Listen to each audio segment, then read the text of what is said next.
You can have this feeling anytime you choose.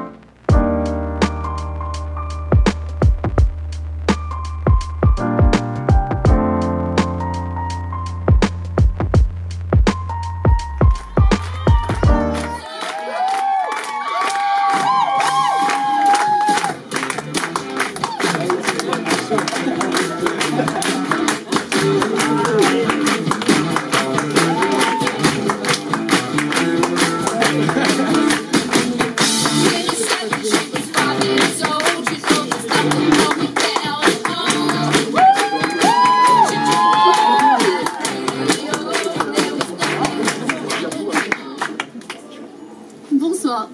Cet été, j'ai décidé de partir dans les pays nordiques. J'avais envie de sentir ce que ça faisait d'être dans un pays plus développé que le mien. Mon état d'esprit pour ce voyage me centrait sur moi, pour apprendre à me connaître, plutôt que de prioriser la rencontre avec les autres. C'est parti, en train et en bateau, car je savoure de prendre le temps pour sentir la distance et voir l'espace culturel changer petit à petit. Ma première étape, Lübeck, ville au nord de l'Allemagne, au bord de la mer Baltique, et point de départ en ferry pour la Finlande. Je recherche du couchsurfing, dormir chez l'habitant.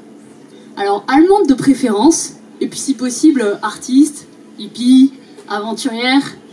Mais non, rien de tout ça. C'est Sabor, réfugié, afghan, qui va m'héberger.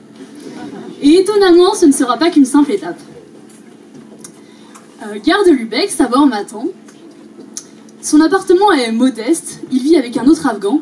Des tapis orientaux, un sac de riz de 10 kilos, ça y est, je me sens dépaysée. J'ai une petite peur, mais je trouve ça super poétique. J'ai trouvé refuge chez un réfugié. Wo willst du schlafen? Me demande Sabor. Canapé, tapis au sol, lit. Canapé, tapis au sol, ce sera très bien. T'es sûr? Ça va pas être confortable. On pourrait mettre un traversin dans le lit entre nous deux. Et plus tard, il me demande, t'aimes bien faire les massages? Forte de mes expériences, je sais que là, il est préférable de communiquer dès maintenant plutôt que de porter le doute mentalement. Et l'intérêt avec une langue étrangère, c'est qu'on n'a pas 10 000 moyens de formuler. Couchsurfing ist nicht Tinder. Il le prend super bien, aucune tension dans l'air. Puis en cuisinant, il m'en reparle. On s'est mal compris en fait.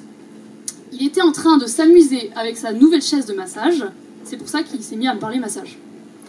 Ok, ça fait sens. C'est cool, je vais pouvoir me détendre.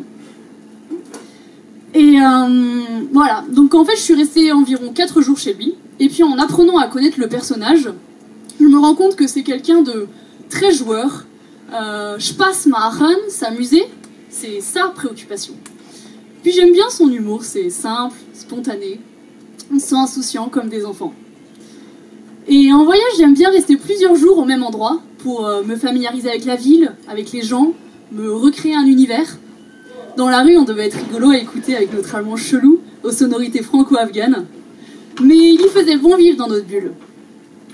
Loin de tout, libéré du poids culturel de mon pays, des références habituelles, tel un électron libre, je pouvais être et faire tout ce dont j'avais envie. Et ce qui est bien, c'est qu'avec Sabor, on est tellement différents qu'on ne pouvait pas le juger. Moi, j'adore sortir. Partir, la journée, j'explorais les alentours. Sabor, lui, il est plus casanier. Il aime chiller sur son téléphone, s'amuser avec des petits riens. Le matin, il me regardait surpris en train de faire ma salutation au soleil. Et après, moi, j'étais surprise de le voir faire sa prière. Et niveau style vestimentaire, on était plutôt raccord. Moi, avec mon sarouel. Et lui, en pantalon militaire.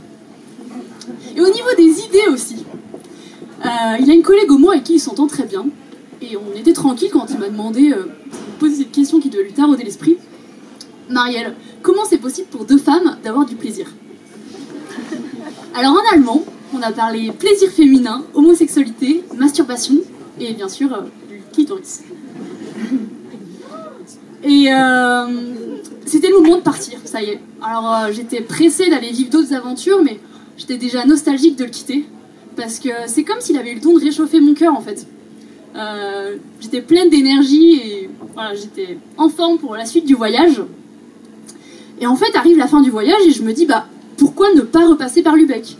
Après tout, j'ai déjà vécu plein d'aventures en Finlande, en Suède, au Danemark. À Lübeck, j'ai un ami qui m'attend, avec qui je suis sûre de pouvoir bien me marrer. Bah, pourquoi m'en priver en fait? Alors, c'est reparti. Niveau météo, il faisait meilleur que la première fois. J'avais mis un short. Et mes poils profitaient du grand air. Ah oui, parce que je vous ai pas dit, mais pendant ce voyage, je me suis lancé un défi. Assumer mes poils. Et puis, quitte à choisir entre mon épilateur ou mon ukulélé comme compagnon de voyage, bah, le choix était vite fait. Donc, voilà, j'ai mes poils. Et Sabor me lance mais pourquoi tu ne te rases pas? Ouais. Du coup, je lui réponds bah, en fait, je trouve que c'est une perte de temps pour suivre une mode imposée. Et puis en fait, bah, moi je les aime bien mes poils. Et donc voilà, on était là tous les deux, côte à côte, détendus. Et il regardait mes poils. Et puis il me dit oui, c'est bizarre, t'en as plus au mollet qu'aux cuisses. Et il a mis sa jambe à côté de la mienne. Et là, on a regardé nos poils. Et waouh! Si petite, on m'avait dit que je serais capable de faire un truc pareil. Waouh! Donc bref, tout ça pour vous dire que franchement, vive l'étranger, un lieu pour se ressourcer, s'affirmer. Vive l'étranger aussi, cette personne qui nous fait nous sentir à notre place, à l'aise, bien chez nous, si mutuellement on décide de se faire confiance.